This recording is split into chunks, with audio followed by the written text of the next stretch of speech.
Hey, good morning, good afternoon, good evening, whichever it is, what time you might be checking this out. Hey, I was asked to shoot a quick little video here about prospecting, about approaching people, especially when it comes to our opportunity. So I'm just going to share some thoughts with you about that. First thought is, it's going to sound kind of goofy, just be cool about it. You know, I meet you someplace, I get to know you a little bit.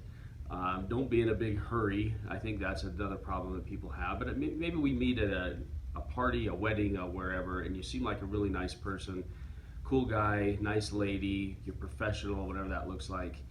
And I just strike up a conversation with you, or we strike up a conversation together. And through that effort, I find out a little bit about you, you find out a little bit about me, we start to build a bond and a relationship there.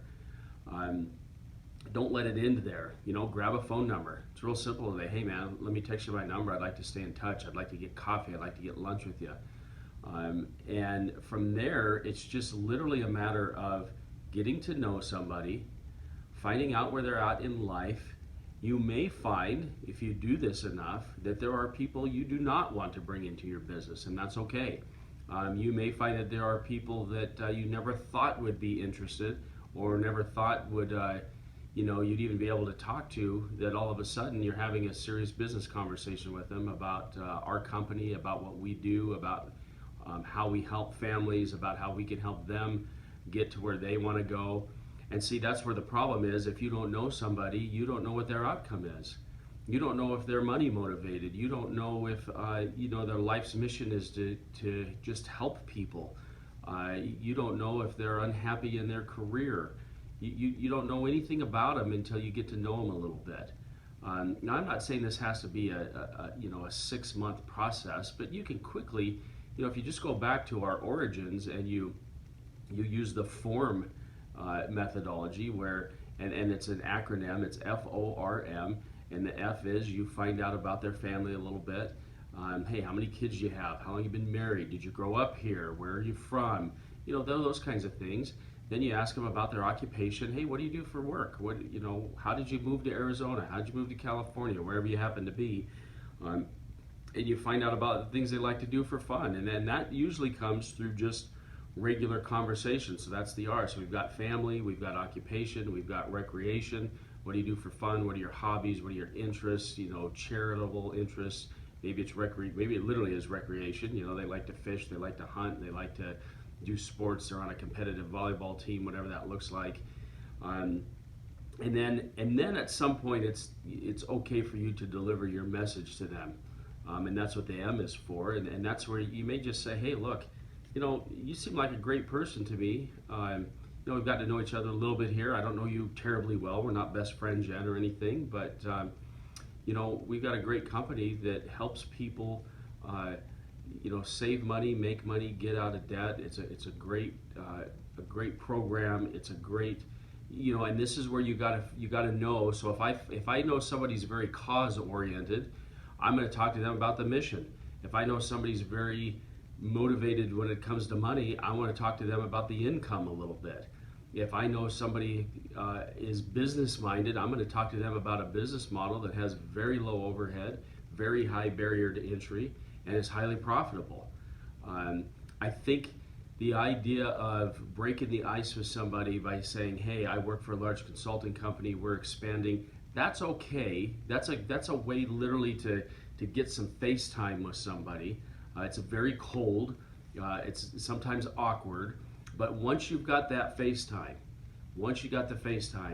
that is when you've got to be willing to be patient, get to know somebody. I tell people right up front, hey, I just like to get to know you a little bit. I don't know if this is a fit one way or the other, but we'll just figure it out. And the worst case scenario is we'll each have a new friend when we're done. Is that fair enough? And so I think the less pressure you put on it, the less anxious you are about it. I start out by saying be cool about it, and that's exactly what I mean. Just be cool about it. Just get to know somebody. Just find out what makes them tick. And if we've got a way to light that up inside of them, then that's what you got to do. And from there, obviously there's some other things we have to talk about in terms of what startup looks like and so on and so forth. But I think it's okay to be a little bit patient with people.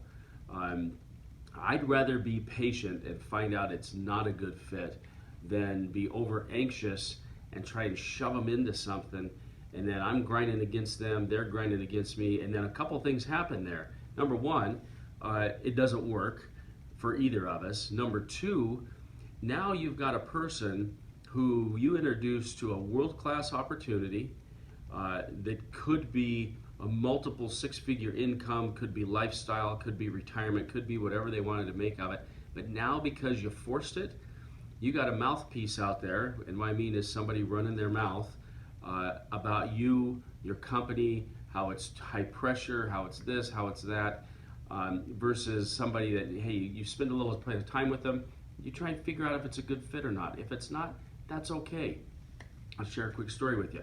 One of the best guys that I have in my organization today came as a result of a guy that flat told me no. He wasn't interested in the investment side. He wasn't interested in the business side. He had other big aspirations that he wanted to do. He likes big titles. He likes big companies, and he's been chasing that ever since I've known him, and that's fine. I had a conversation with him, and let me tell you what happened out of that conversation. I did exactly what I described to you, and the net result of that is he called me one day and said, hey, I got a guy that I think you should talk to. He'll be a great fit for your organization. Doesn't always end up that way, but here's what's going to happen more often than not. At least you're not going to have somebody out smearing your reputation as a result of that, or that of the company. So when it comes to approaching contact, when it comes to meeting people, just be cool about it, be relaxed, be serious, be in a hurry, but be patient at the same time. I heard one of our great leaders in our company, Jamie Villalobos over in California, she once said, it's okay for you to be impatient with yourself, but you got to learn to be really patient with other people. So I hope that helps you guys a little bit. I know it seems simplistic, but sometimes it's just those little tiny little things that make a big difference in an outcome. So with that, go out and meet some people, make some new friends, be patient with them, do that enough times, do it all the time, I should say, and you'll be surprised what happens with your recruiting and building effort. So look for more series like this coming from us soon.